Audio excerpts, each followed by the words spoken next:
22 ವರ್ಷದ ಗುಹಾರ್ ಖಾನ್ ಎಂಬುವರ ಆಯ್ಕೆಯು ಜಗತ್ತಿನ ಟಾಪ್ 6 ಕಾಲೇಜುಗಳಲ್ಲಿ ಆಗಿದೆ. ಇದರಲ್ಲಿ MIT, ಆಲ್ ಮತ್ತು ಸ್ಟ್ಯಾನ್ಫೋರ್ಡ್ ಕೂಡ ಸೇರಿವೆ. ಇವರು ಓದಲು 11 ತತ್ವಗಳನ್ನು ಬಳಸುತ್ತಿದ್ದೆ ಎಂದು ತಿಳಿಸಿದ್ದಾರೆ. ಇವುಗಳನ್ನು ಯಾರಾದರೂ ಓದಲು ಬಳಸಿದರೆ ಅವರು ನಿರೀಕ್ಷಿಸುವ ಫಲಿತಾಂಶವನ್ನು ಪಡೆಯಬಹುದು ಮತ್ತು ನಾವು ಇಂದು ಈ ಲೇಖನದಲ್ಲಿ ಆ 11 ತತ್ವಗಳ ಬಗ್ಗೆ ಮಾತನಾಡುತ್ತಿದ್ದೇವೆ. ಟಾಪ್ 11 ತತ್ವಗಳಲ್ಲಿ ಮೊದಲನೆಯ ಟೆಕ್ಸ್ಟ್ ಟು ಆಡಿಯೋ ನೋಟ್ಸ್.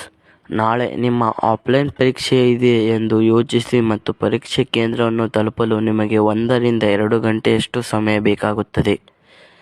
ನೀವು ರೈಲು ಹತ್ತುತ್ತೀರಾ ಮತ್ತು ನಿಮಗೆ ಕೂರಲು ಸೀಟ್ ಸಿಗುವುದಿಲ್ಲ, ಹೀಗಾಗಿ ನಿಮಗೆ ಪುಸ್ತಕವನ್ನು ತೆರೆಯಲು ಸಾಧ್ಯವಿಲ್ಲ. ಈ ಸಮಯದಲ್ಲಿ ಓದಲು ನಿಮ್ಮ ಫೋನ್ನಲ್ಲಿ ಆ ಪಾಠದ ಒಂದು ಸ್ಕ್ರೀನ್ಶಾಟ್ ತೆಗೆದುಕೊಂಡಿರಿ ಮತ್ತು ಆ ಫೋಟೋಗಳನ್ನು ಗೂಗಲ್ ಡಾಕ್ಯುಮೆಂಟ್ನಲ್ಲಿ ತೆರೆಯಿರಿ.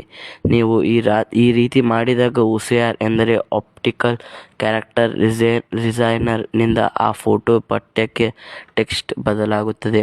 ನೀವು ಮೊಬೈಲ್ ಸೆಟ್ಟಿಂಗ್ ಹೋಗಿ ಸ್ಕ್ರೀನ್ ಆನ್ ಮಾಡಿ ಇಯರ್ಫೋನ್ ಹಾಕಿಕೊಂಡು ಆ ನೋಟ್ಸ್ಗಳನ್ನು ಕೇಳುತ್ತೀರಿ. ಇದರಿಂದ ನಿಮ್ಮ ಸಮಯ ಉಳಿಯುತ್ತದೆ.